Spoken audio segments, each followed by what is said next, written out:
Hello everyone. Well, it's a humid and disgusting day in DC, made even worse by the debt ceiling talks that are still going on, in which the government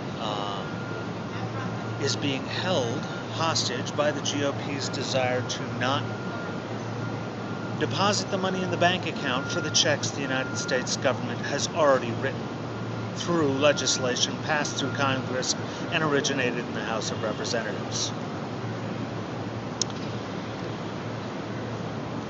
Yeah, fiscal responsibility, right. I read an article, or an opinion piece, that I'm linking below, that is about, essentially it's more media hand-wringing about, well, who could have known that he wasn't an Al-Qaeda killer? You can't blame the radical right the radical right in Norway for this attack.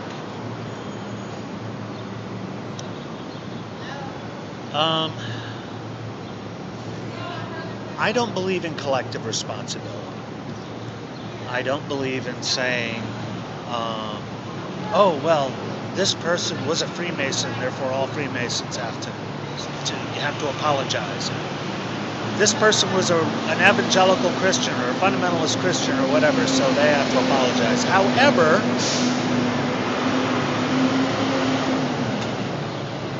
I will bitch about the trucks, as I usually do. However, I will say that his writing and his rants were informed by the Dominionist movement.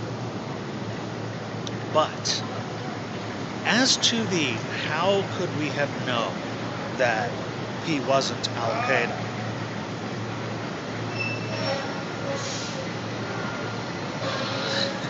someone needs a new job. Yes, that was a human being that made that noise. Let me see. But it totally threw me off my train of thought. Oh, right.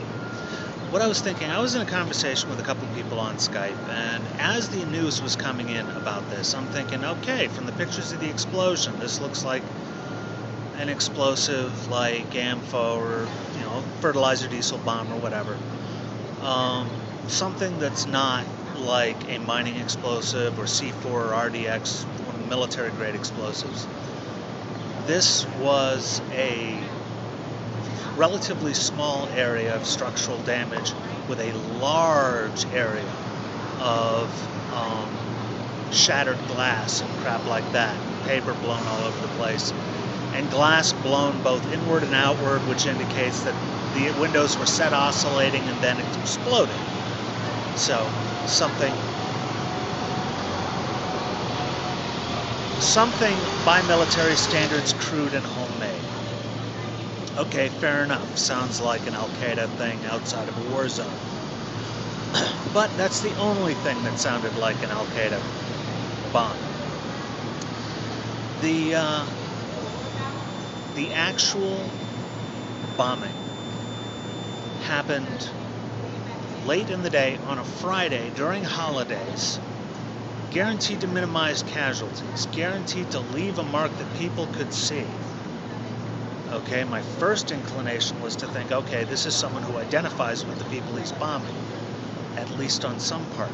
Perhaps sees them as enemy or traitors or people to be taught a lesson. But this is someone who thinks who at least implicitly assumes some level of communication can go on here. My wild-ass guess. And then I hear about the shooting at the youth camp, the shootings. And I'm like, okay, if these two events are connected, it's the Labor Party in power. Whoever set this up knew about the youth camp. This is quite possibly a native. This is not a message of we want to topple the government that's in authority, because this was more shake, rattle, and roll in the Capitol, but tremendous bloodletting of children on the island.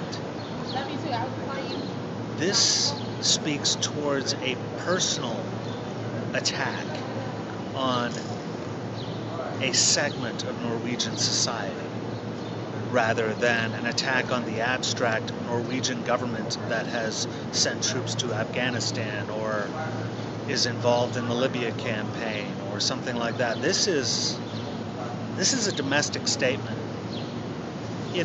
That was what my opinion was. So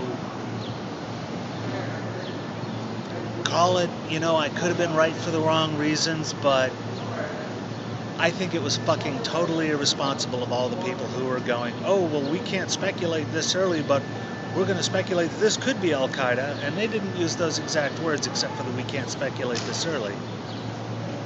But even on the BBC, people were being grossly irresponsible. And given the amount of devastation and death and damage and pain and bloodshed that is going on all over the world, the fact that the first thing everybody associates with a bomb going off is Al-Qaeda is fucking ridiculous. And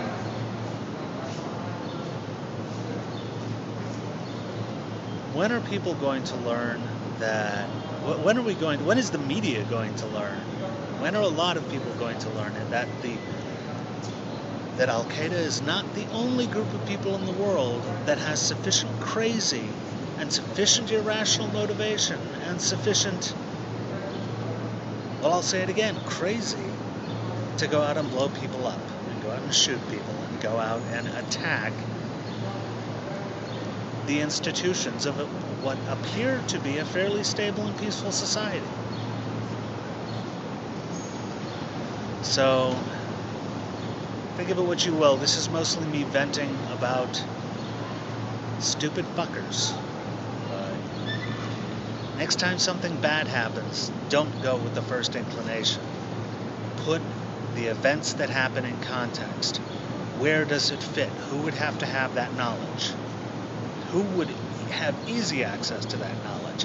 And yes, it could have been Al-Qaeda could have recruited a native, but then would it have been only directed at the liberal side of the government rather than the right-wing people who wanted to blow up more Muslims?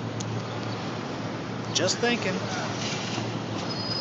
Thank you for your time and attention.